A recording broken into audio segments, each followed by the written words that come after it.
So the discussion was on the ball, and everybody wanted their own ball to be used. And so I kind of said, after about 3 hours of discussion on the ball, that there are at least 4 countries around the table who cannot afford a ball which is, say, more than $1. And the other balls which are offering, they're all either $10 or $15, and the Indian ball is just 10 rupees. And so I said, do we want to argue about our ball, or do we want to play a World Cup? Do we want to play a World Cup? And I said, we are all breaking for lunch just now.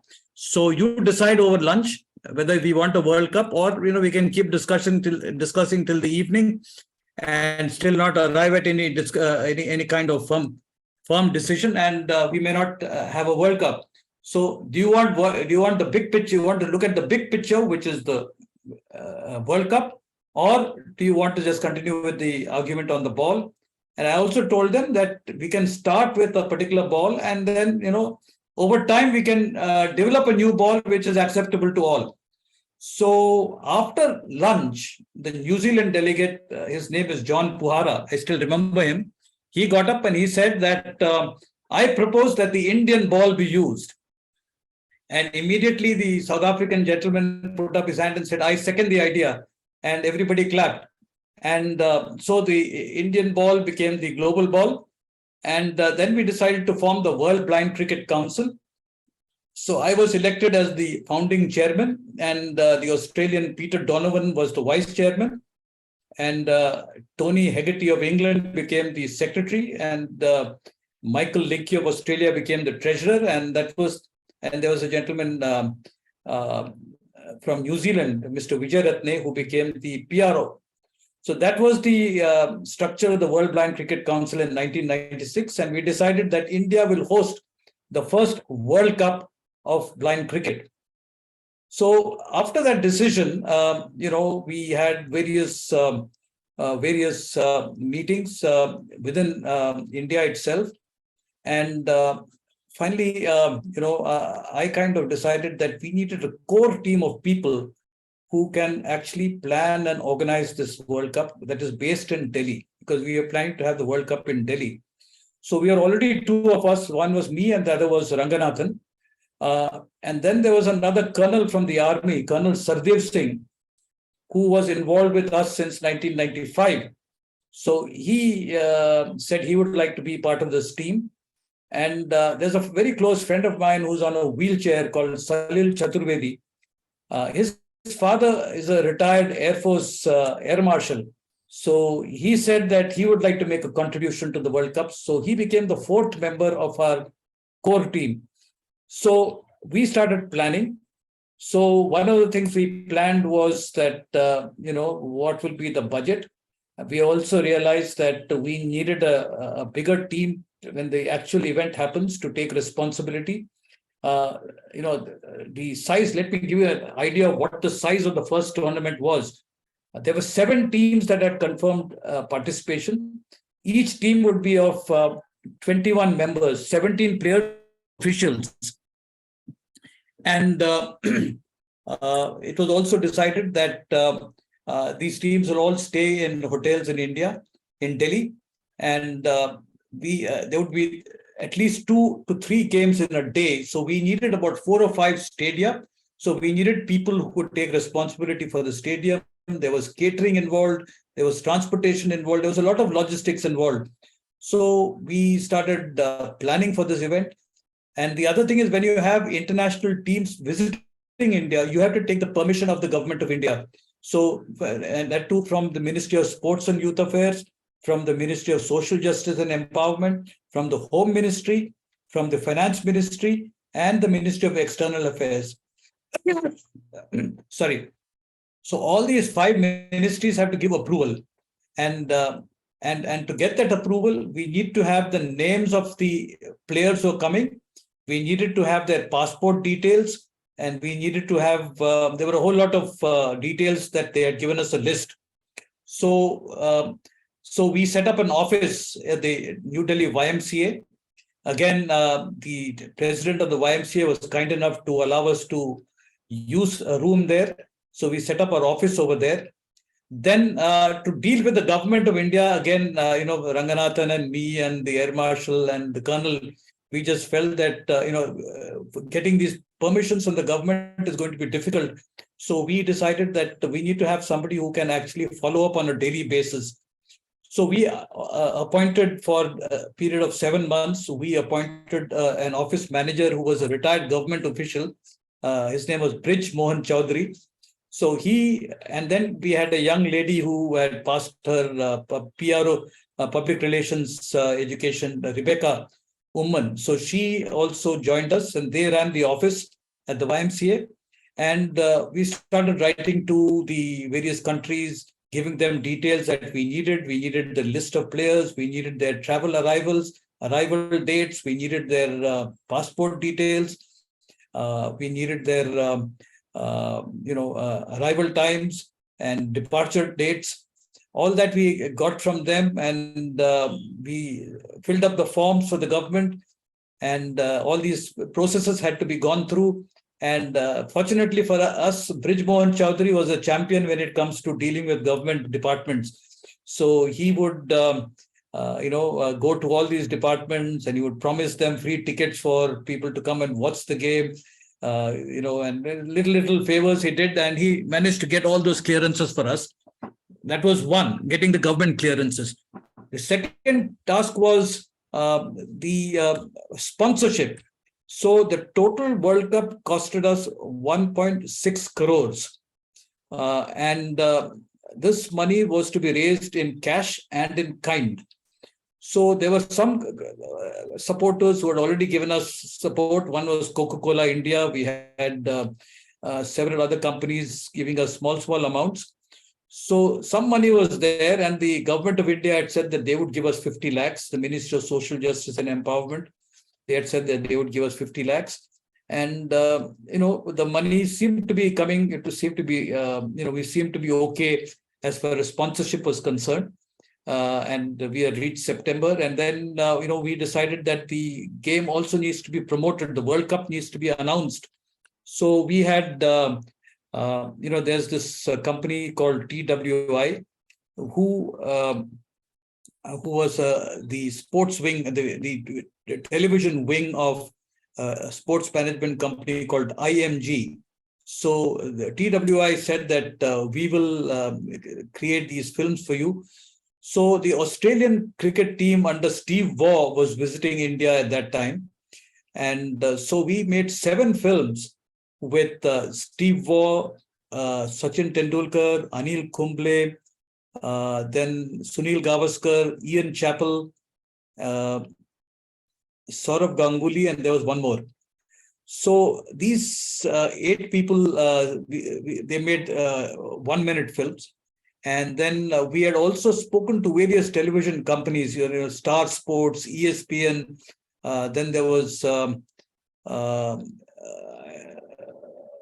Doordarshan. There was various television channels we spoke to, and Star TV, not only Star Sports, but also Star Plus and various other TV companies agreed to show these films free of cost on their channels. So the film simply said this: the World Cup, the first ever World Cup of cricket for the blind, will be played in Delhi from the 16th to the 28th of November. It will be played in various grounds in Delhi. And the cricketer said, I appeal to all of you to please come forward in large numbers and support the World Cup.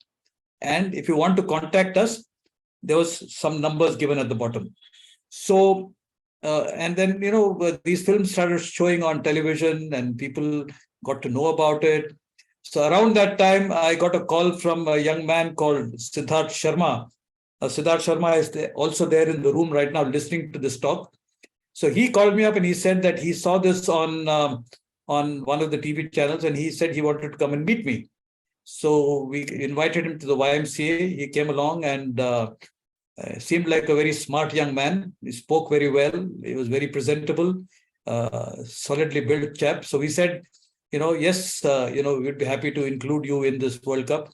So his story is very important because the World Cup actually contributed to change his life completely. he had lost his sight in an accident, and he was basically didn't know what he would be doing in life, and he had gone and undergone several trainings at NAB and NIVH and so on, but he had no direction in terms of what he wanted to do with his life at that point of time. So we told him, look, you speak very well, so why don't you pick up the phone and start speaking to various newspapers and magazines and TV channels, telling them about what this World Cup is all about and asking for support. So he started doing that, and we had also had a PR company at that time working with us called Connections. So automatically, Siddharth got involved, and he started also coordinating with Connections, and so that action happened. So PR was happening. So we also were moving forward with media coverage and all that. And then suddenly on the 15th of October, we had, Colonel Sardev Singh and Air Marshal Chaturvedi and we walked into Ranganathan's office in east of Kailash, and suddenly he said, there is bad news. 15th of October, exactly 1 month before the World Cup, he said, there is bad news. I said, what's bad news? He said that the Ministry of Social Justice have decided not to support us. They had promised us 50 lakhs. And the secretary said, no problem, we will support you. But the call had come from the secretary saying that the minister had decided to not sponsor this event. And we were all suddenly shocked, because without money, no event can take place. So we were just talking. Then somebody said, let's do a press conference. How can the minister suddenly decide? Somebody else said, let's go and do a dharna outside Shastri Bhavan. Somebody else said, let's write about this. And all kinds of thoughts came in. We were all very angry, very upset, shocked. And at that point of time, I said, look, getting angry or upset is not going to get us anywhere. Let us think about this. And let us see, we'll deal with the minister and the government separately, but we need to organize the World Cup. Somebody also suggested to me that I think we'll have to cancel the World Cup because we don't have the money. So I said, no, we are not going to cancel the World Cup at any cost. Let's look for a solution instead. And so I started calling up various hotels. So that was around the time when Colonel Sardev Singh told me that, Mr. Madan Lal Khurana, he was the Minister of Transportation, Civil Aviation and Tourism. He said he meets people at 7 o'clock in the morning. So why don't we go and meet him and see how he can help us? So I said, okay, that's a good idea. So in the meanwhile, I had spoken to a lot of hotels who were trying to give us discounted rates so that our total budget of 1.6 crores would come down. So that discussion was going on. The next morning, Colonel Sardev Singh, Mr. Ranganathan and I, we went to Mr. Madan Lal Khurana's house. We landed up there at 6:30. He called us in. And when he heard that, and he chatted with us, and he said, how can I help you? So I told him that this is the problem. The Ministry of Social Justice has kind of withdrawn the support and clock. So we landed up at he had, in the meanwhile, invited the secretary of the Ministry of Civil, his ministry. He had invited the general manager of ITDC, various people connected with his ministry he had invited. There was about 15 people in the room when the four of us walked in. And so I spoke to them, and the secretary, the general manager of Kanishka Hotel, he got up and he said, why don't you people come with me to the hotel? So I thanked the minister, and then we went with, his name was Mr. Markin. So we went and met Mr. Markin in his office, and he offered us a rate which saved us close to 40 lakhs. And that was a big relief. In the meanwhile, I had also written to the Prime Minister's office. The Prime Minister at that point of time was Mr. Atal Bihari Vajpayee. It was a BJP government, NDA government. So Mr. Vajpayee's government, one of the bureaucrats in his office wrote to us saying that, the government will also support you with to the extent of 20 lakhs. And they kind of managed to get that for us. So the money was got. In the meanwhile, there were also a lot of people heard about this uh, little setback that we had. So organizations like Cry and all also started contributing 5 lakhs and 3 lakhs and 2 lakhs and so on. So by the time we reached 10th of November, we had the money. So then we also decided that all the teams must have colored clothing like mainstream cricket. We also decided that the name of the player must be there on the back.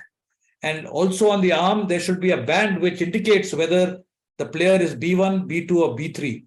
So the India had blue colored clothes. Australia had the Australian color, which is the golden color. Pakistan wore green clothes. The Englishmen wore their color, I think, which is another variation on blue.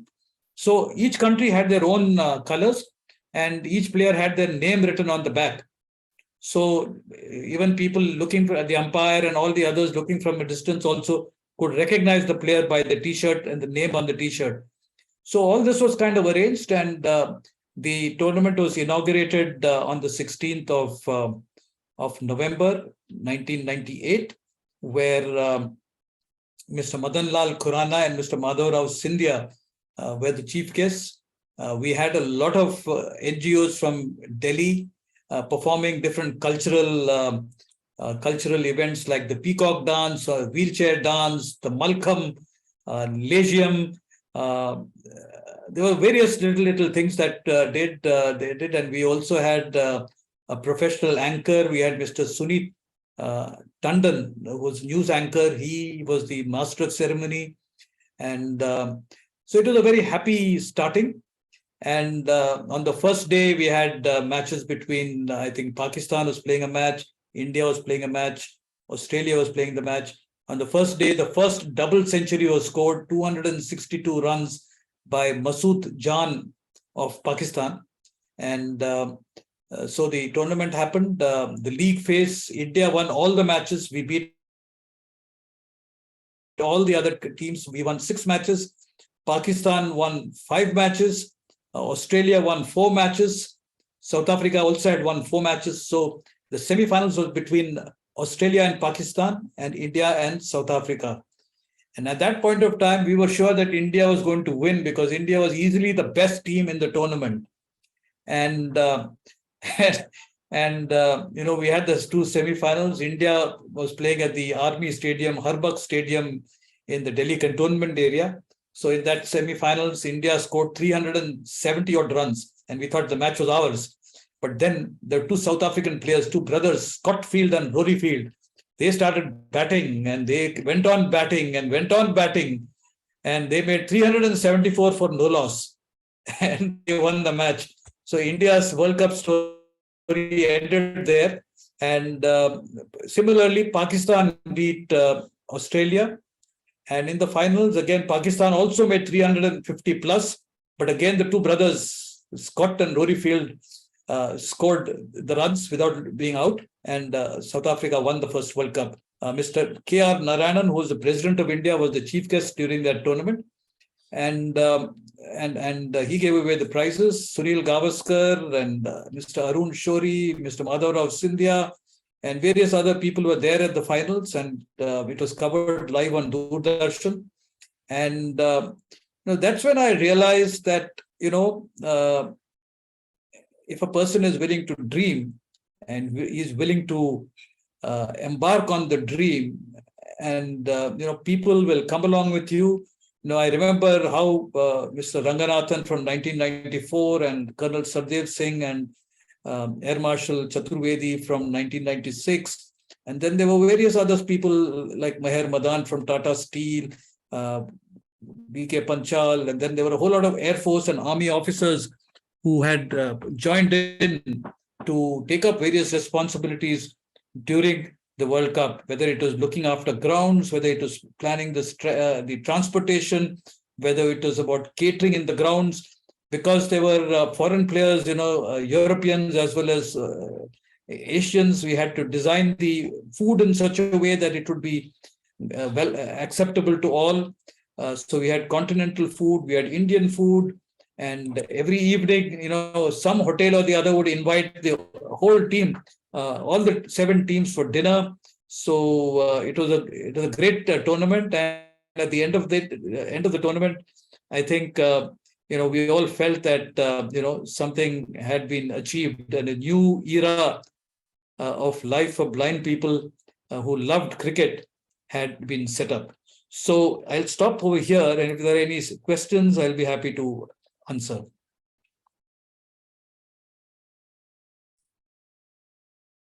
Okay, thank you, George, for that. We have Mahendra, whose hand is up, but I'm not sure if it's by mistake because I tried speaking to him in between. If he has a question, Mahendra, if you have a question, please unmute yourself and ask. अगर कोई और है जो सवाल पूछना चाहते हैं, कुछ शेयर करना चाहते हैं, प्लीज आप अपने आप को अनम्यूट करके बात कर सकते हैं. Hello, good evening. Good evening, Tanumoy. Good evening. Good evening. Yeah. My question is, who is the first captain of Indian blind cricket team? The first captain of Indian blind cricket team is Anand Sharma, who is originally from Bihar. He played the first national tournament in 1990 from Dehradun, NIVH Dehradun. And I think from 1994 onwards, he played for Karnataka. He played for SRMEB Karnataka because I think he went there for his +2 schooling. And so he was the first captain, and he made a century in a century in the match against Pakistan when we played Pakistan in the league phase. Anand Sharma. He works at a bank now in Delhi. Thank you, sir. और कोई सवाल सवाल? Yeah, on the while somebody else is asking a question, let me just say the second captain of India was Ramkaran Sharma. He was the captain during the second World Cup, and he was a school teacher. Unfortunately, he passed away. He died about 10 years ago. And the third captain, he is from Delhi. That's correct. He was working, I think, in Rajasthan. And then the third captain was Manvinder Singh Patwal, who also played for Dehradun, NIVS Dehradun to start with. Then he played for Delhi. And he was captain during the India's third World Cup, which was played in Pakistan in 2006, where India lost in the finals. And he also was captain of the Indian team, which toured Pakistan as well as toured England later on. So Manvinder Singh Patwal now works with the government, and he's based in Delhi now. I have a feeling Manvinder is probably on this call. I don't know. I thought I'd seen his name.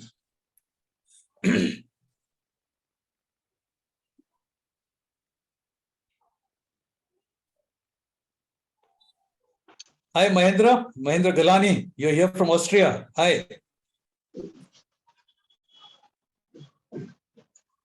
He's on mute. Mahendra is on mute. Yeah.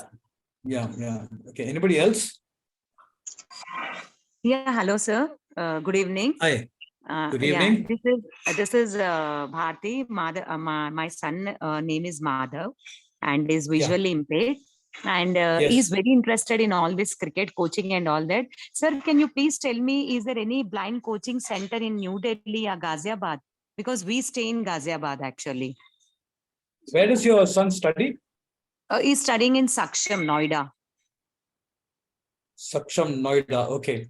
Yeah. So, the cricket movement in India is still, though we started off in 1990, the areas where the training and coaching and playing happens is normally in organizations for the blind. Like for example, if you're in Blind Relief Association or NAB, or in the other organizations for the blind. That's where the blind children actually play cricket. So one way to actually look at is that starting to play the game is actually getting Saksham themselves to kind of arrange some playing facilities for the children. That's one possibility. The other possibility is for you to get in touch with the Cricket Association for the Blind in India. They have a Delhi office in east of Kailash. There is a gentleman called Shailinder Singh, who's the Shailinder Kumar, who is the North Zone representative. Now, you could talk to him and see if he can be arranging for some kind of coaching camps and so on in Delhi. But I must caution you now that cricket for the blind in India, the funds available to the movement is quite. Shabnam, Mahendra Galani wants to be unmuted.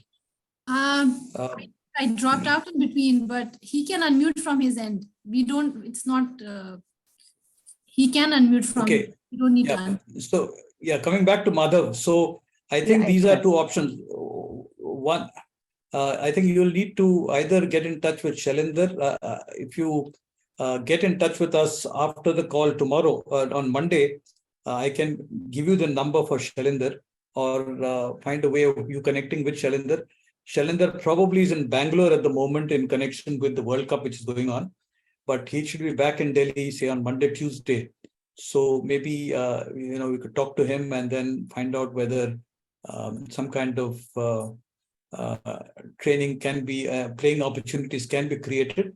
But as of now, the playing happens where the blind student is studying or is being trained.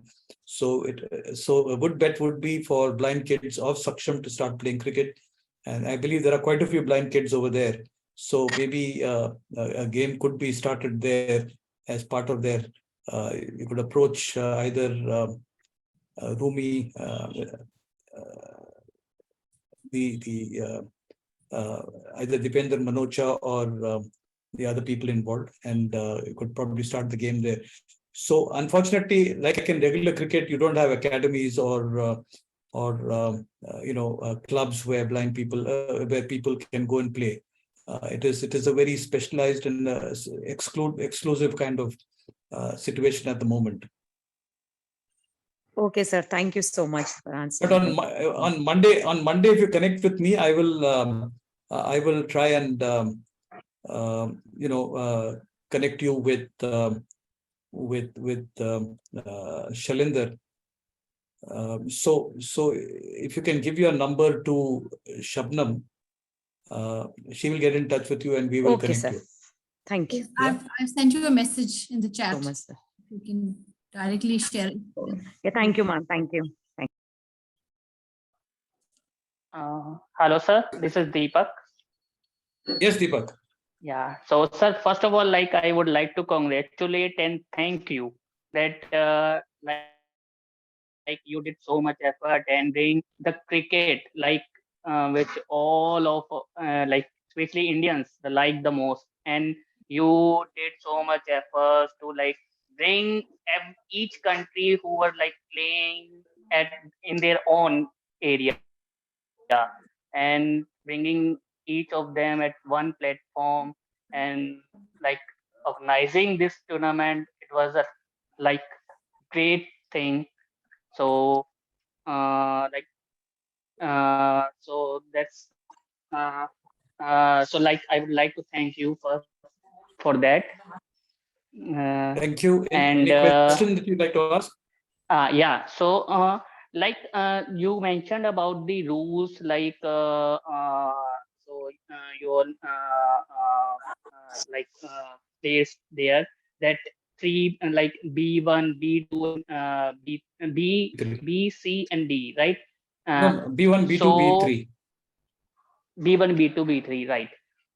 Yeah. So the rule is still the same that we are currently playing in the World Cup. Yes, the rules are the same. The teams have B1, B2, and B3 players. As far as the composition of the teams are concerned, it's still the same. Okay.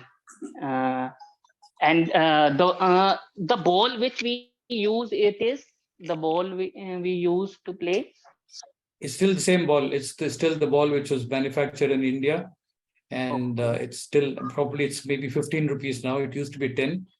The cost has probably gone up slightly, but it's still very cheap compared to the balls which probably are used in other parts of the world. Okay. And it is made of like what kind of ball? It's made of plastic. It's made of plastics, and it's got ball bearings inside. It weighs about 80 grams. 80 grams. And and it's the size of a normal cricket ball. Okay. Okay. And the bowling is underarm. The ball has to Right. bounce once before the middle of the pitch, and normally the ball is normally below the knee level. Okay. Okay. Thank you, sir. Thank you. Good evening, Hi, sir. George. Hi, sorry. Yeah, someone is going it. George, this is Atul. I'll come later. Let somebody complete. Yeah. Okay. Yeah, good evening. So this is Ajoy speaking right now from Delhi. My Yes. question Hi, is Ajay. hi. My question is very simple. That why did you feel the necessity of making runs into double? Because usually the runs like in general cricket they get 1, 2, 3 or 4 or 6 runs, but in case of cricket with blind, the runs are doubled. They get like 6, 12 or 8, something like that. So what was the need of making that rule? That's a good question, Ajay. Before 1994, what I noticed was the captain and the management of the team would ask the B1 players to get out and come back, and expect the B3 players to actually make the runs. Now, I believe that the game, any sport has to be an equal opportunity sport. And it's very unfair that B1 players are playing in the team just to make up the numbers. They also need to feel that they are contributing to the game. They're contributing to the team cause. And in 1994, when we first experimented, we had said, every run scored by a B1 will be counted as 4 to the team. That was in 1994. And at the end of the tournament, we realized that, the B1s got a lot of opportunities. And in fact, teams had put up scores of 500 and 600. And that looked a little ridiculous. So the 1995 onwards, we reduced the weightage to 1:2 for B1s. And we also had made another kind of rule that at any point of time, at least one of the batsmen in the middle has to be a B1. And 2 non-B1 players can be in the middle only if all the B1 players in the team are out. Now, these rules, and also we had said that in the first 10 overs of a game, at least half the overs had to be bowled by a B1 player.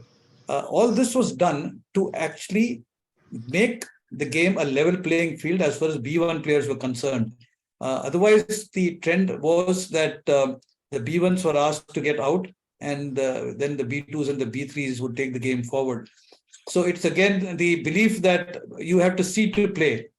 And that was contrary to the spirit of blind cricket. Blind cricket was about equal opportunity. It was about empowerment of the blind and all that. And that's why the weightage was given. And that has made a difference, because B1 players have become major contributors to teams that do well.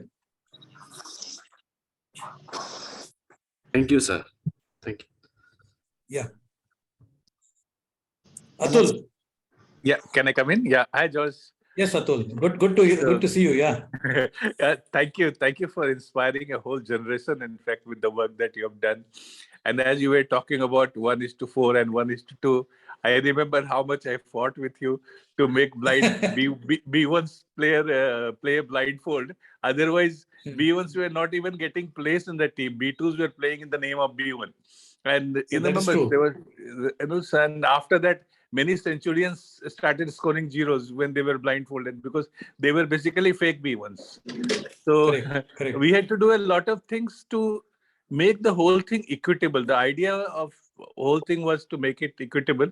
But yes, listening to you, it reminds me of 98 when we were all together in Delhi. And I know, I still remember one of the best moments of my life when I got an opportunity to meet Sunil Gavaskar, my hero, in person, and felicitate him. And of course, we did some follow-up work also. I continue to be a part of the team. In fact, maybe even playing once in a while. We will be joining in the Goa Purple Fest. I think you're coming there, Josh? I'll be there, yes. Yeah, so there's a cricket tournament also simultaneously going on. And the West Zone tournament is happening there, yes. But they've invited team from other parts also. I don't know how they are going to make it. But I don't know. I also, at some place I saw Western, but yeah. But anyway, I called up basically to tell you that, in fact, every match when organized basically brought in more awareness than efforts of several hundred organizations for many years put together, actually, because people were able to see blindness in a new perspective, in a new light. And the people who participated in cricket at that point of time and worked with you, they are all leaders. Many of them, I would say, are leaders in their own right, doing wonderful things at different places. Yes. And now we all know how popular the whole thing has become. So yes, thank you for, I think no words are enough to really commend what you did that time. I think I thought it was very appropriate for us to hold this session on the eve of the World Cup finals, and also the Indian team is playing in Bangladesh at the moment, and probably at the verge of victory there. The test team, and so I thought it was appropriate for us to kind of reminisce about what happened maybe 22 years ago, 24 years ago. Yes. And history had partly repeated itself because India played South Africa in the semi-final. And I was remembering that what was the rivalry. That time Bangladesh was not playing, but how the rivalry between India and South Africa was always great in blind cricket, actually. Yes. Thank you for all that you have done, Josh. Thanks. Yeah, thanks. This is Jain from Bangalore. Yes, Jain Kumar, how are you? Fine, sir. How are you, sir? I'm good. Tell me. Yeah. So, as a blind cricketer, first of all, my salute for all your contributions and hard work and sacrifices. Secondly, I have spoken to you once, twice, mentioned this, you are father of blind cricket. We all should clap. Doesn't matter whoever is there. Because I know from the beginning, I played cricket, I captain Karnataka and all that, how much hard work it was and all that. I don't know how to do or how to suggest that University or Government of India should give you a doctorate on this. So, Doctor of Blind. Well, the Almighty has given me a doctorate. That's good enough. The Doctor of Blind Cricket. The author spoke, which has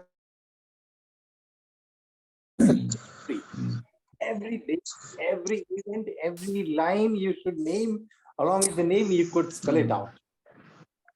I met John from New Zealand. Yeah,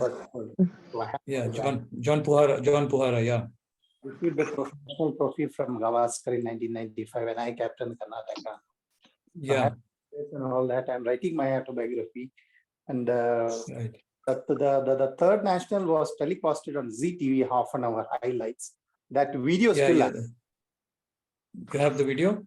I have the video, but I'm struggling to get the video player. You should actually go to a studio and get it converted into digital. Yeah, I will. I have spoken to one software engineer and he said he will. Yeah, because still I feel the blind is. Do you remember the finals at Ahmedabad where you won the match in the last over?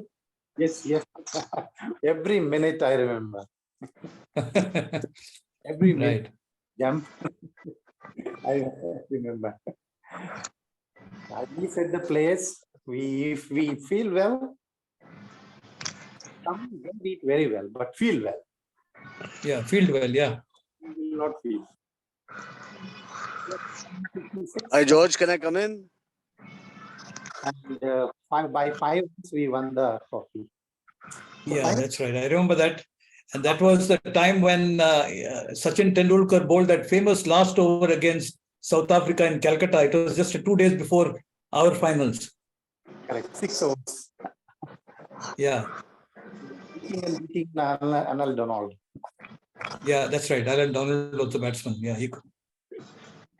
Still, I feel some recognition from BCCI or chefs and affairs. I don't know why it is still not achieved to that level. And I also don't know what is status, whether it is. Dr. Abraham, can I come in? Not in. Yes, Siddharth, you could come along. Thanks, Jayant.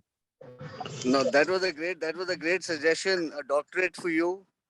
Yeah, that was a great suggestion. Actually, that should be done. Somebody should actually propose your name, because what you've done for not only blind cricket, but a whole generation of people, I mean, who got associated with you and the sport, including somebody like me, I mean, who made a career out of nothing and broke the glass ceiling and became the first visually impaired person to be employed in a public relations agency, and then eventually started my own.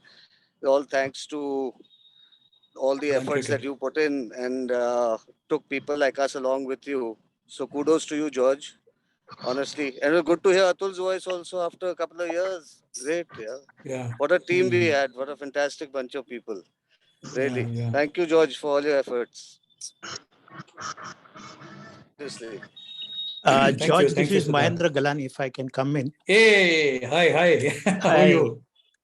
All fine, all fine. And I'm sorry because of technical problem. I have to join now from my iPhone because from computer it was not letting me unmute. Right. So it was very, very exciting, very, very interesting. I left India in '92 and missed all that important development, but it was wonderful to hear. And effort what you and others have put in. It was brilliant cricket inning. I have just one question. Is something happening specifically for women cricket, for the blind women cricket, I mean? Thank you. Yes, it's a question asked at the right time, because the Cricket Association for the Blind in India, they've just announced a short while ago that the first national tournament for women's cricket in India will be organized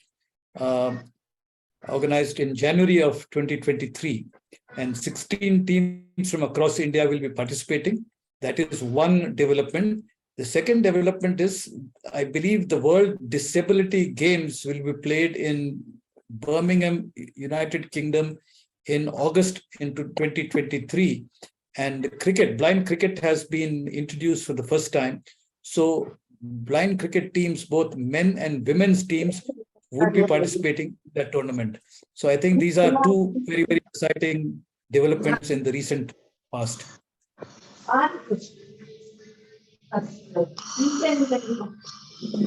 Great.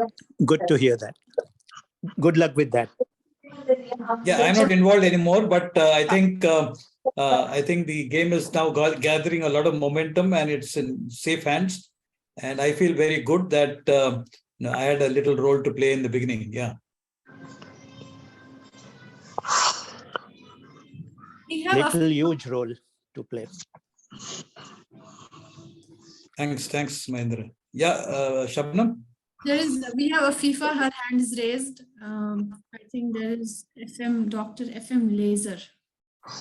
Mayank also had raised his hand, I think, Mayank Sharma. Mayank has also raised his hand, but I don't see him around. Yeah, sorry. Hi. Yeah. Please go ahead. Hi. Sorry, I just wanted to ask. I am here. Okay, who's asking the question now? Mayank, go This ahead. is Mayank. Hi. Yeah, go ahead, Mayank. Hi. So I wanted to ask while promoting blind cricket, how important was it to separate or link it with the regular cricket? And do you think blind cricket has enough success to not have any connection with the regular cricket, or is it important to say it's an extension, or is it still a part of the sport that India loves so much? That's a good question. I would think that blind cricket began in the first place because of the passion blind people had for mainstream cricket. As I said in my talk, in the 1960s and 70s and 50s as well, cricket was essentially followed by on radio. And, radio and blind people have a very, very close traditional relationship. And it was the romance that was kind of transmitted through the radio that caught the imagination of blind people. And, in many centers where blind people lived or studied, it was seen that they were rolling empty tins and hitting them with sticks, and they were playing an improvised form of cricket. And that was noticed, and some wise guy in the 1970s and 80s kind of experimented and came up with the current ball, plastic ball with ball bearings inside. And the current form of the game was formed. So it is definitely the cricket was inspired. Blind cricket has been inspired from mainstream cricket. Whether it is in India, whether it's in Australia, whether it's in England, or any other part of the world. I think mainstream cricket had inspired. Now, the thing is, blind people obviously can't see, and playing mainstream cricket is ruled out. But I think in the long run, what we as blind people would like is that we become part of the mainstream cricket establishment. We'd like to be part of BCCI, we'd like to be part of ICC. And I think I have had meetings with ICC in London and Dubai. I've had meetings with BCCI. Mahantesh and his group also. A lot of people have been working with mainstream cricket to see how mainstream cricket can kind of adopt blind cricket as part of their programs. There has been some movement in the sense that Cricket Australia, for example, has funded the travel of the Australian blind cricket team, which is currently playing the World Cup in India. PCB in Pakistan has been funding a lot of blind cricket events. Even in India, I think BCCI has now formed a disability cricket committee where even people from blind cricket are members on that committee. So I think there's been slight movement in that direction. It will take time. But I think eventually what will happen is when you talk about cricket, it will also include blind cricket, deaf cricket, and women's cricket and mainstream cricket. So I think cricket will all come together, but I think we've got to give it time. Yeah. Thank you. Sir. Namaste, sir. Namaste. I am Dr. F.M. Lasser from Kerala. I think that you are yes, we met in Hyderabad. Right. In Telangana, we were in the meeting now, video conference. Yeah. I am very happy to see you here again, Right. I had your wonderful presentation. Very nice interventions. Nicely you driven the people to this even now. That was very much attractive.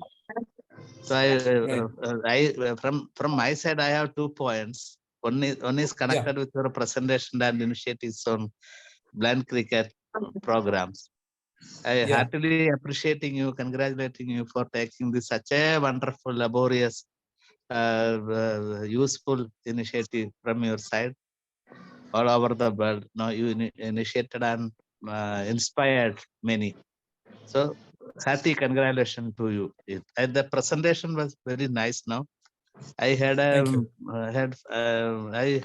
we had a good experience of people who are working around us for the empowerment of people with disabilities also. No, thank you for that.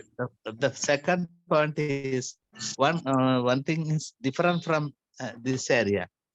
You have a world experience now, sir. international experience, international connections, international talks, and like that you have visited almost all countries in the world.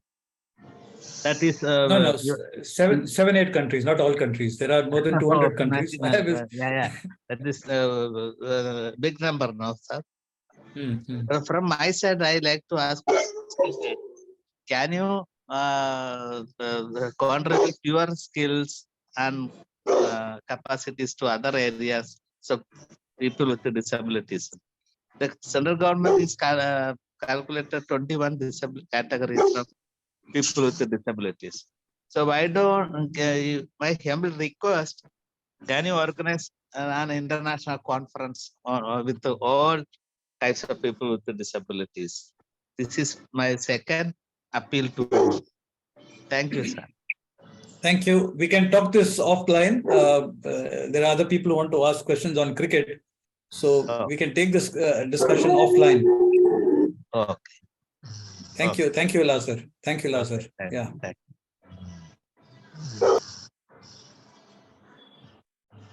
Afifa, you can ask your question. Yeah. Hi, good evening. Good evening. Okay. I would like to know,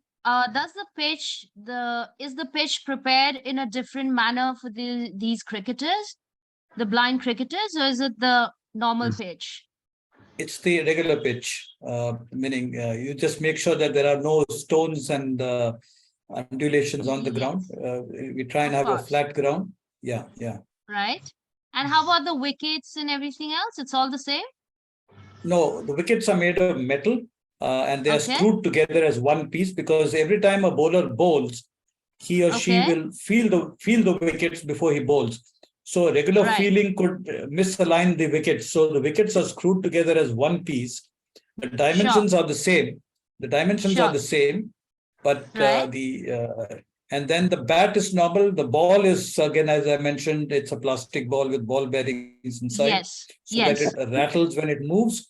And the pitch, the length is the same, except that the middle of the pitch is marked so that the umpire can see whether the ball, whether it's pitched at the right place. So these are the modifications. Yeah. And then bowling is underarm, and there are some rules vis-a-vis the no balls and so on. But otherwise, the spirit of the game and the general trend of the game, movement of the game, the dynamics of the game is the same. Right. Okay. This was quite information. Thank you so much.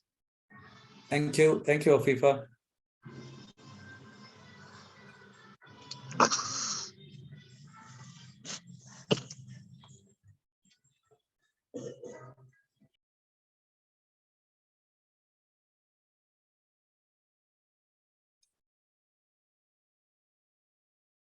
You're on mute. Shabnam, are you still?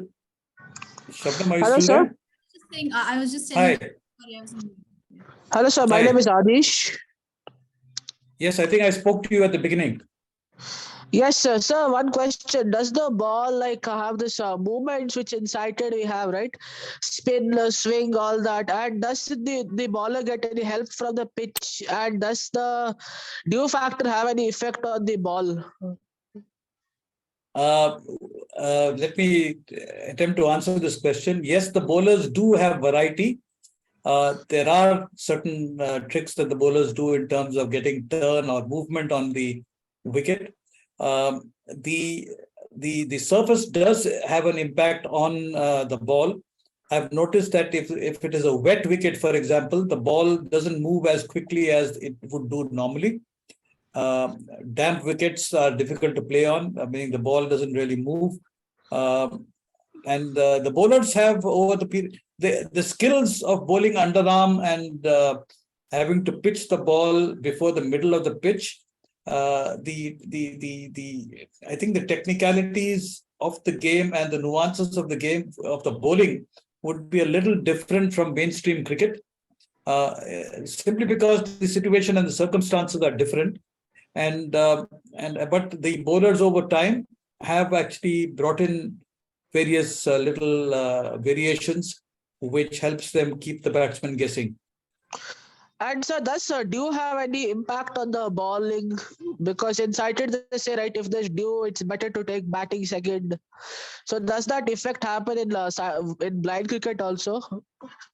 Well, it depends on when the dew comes, and if the dew comes in halfway through the match, the pitch is likely to get a little wet, and that might slow down the game. So I think it's a disadvantage to the bowling side to bowl when the dew is there. But I don't think the difference, the impact is as severe or as pronounced as you see in sighted cricket. And my last question, sir, will we like in the future will we get to see a blind version of IPL like how we have the sighted version, so that it will help to all the local talents, like how in IPL they're trying to recognize all the local talents and get them to the Indian team. That is a dream which I think a lot of us have, and Mahantesh, who's the head of the CABI, has actually an IPL form of the game in mind that will also allow blind people who play cricket to earn some money, and probably if it all clicks and gets on track, then I think it could be a good professional opportunity. But I think it's some distance away. I don't think it'll happen immediately. Okay, sir. Thank you very much, sir. Thank you. Sir, sorry to interrupt. And one last question. Do all these regarding the broadcasting of the game, like how sighted cricket is being discussed on various forums. Like, are there any forums where blind cricket is discussed in any YouTube channels or any TV channels? No, not really. But nobody stops us from starting something, right away. Meaning now the social media is available. You can, start having conversations on the game. That's a good idea and a good thought. But you need to know enough. Like mainstream cricket, we know a lot. So even if we are not players, we are able to make conversation about mainstream cricket. I think for blind cricket to reach that level of discussion, I think there needs to be a group of people who are well informed so that a conversation can kind of evolve. But I think, yes, there's nothing stopping us from starting a platform where blind cricket is discussed and enjoyed. Okay, sir. Thank you very much, sir. Welcome.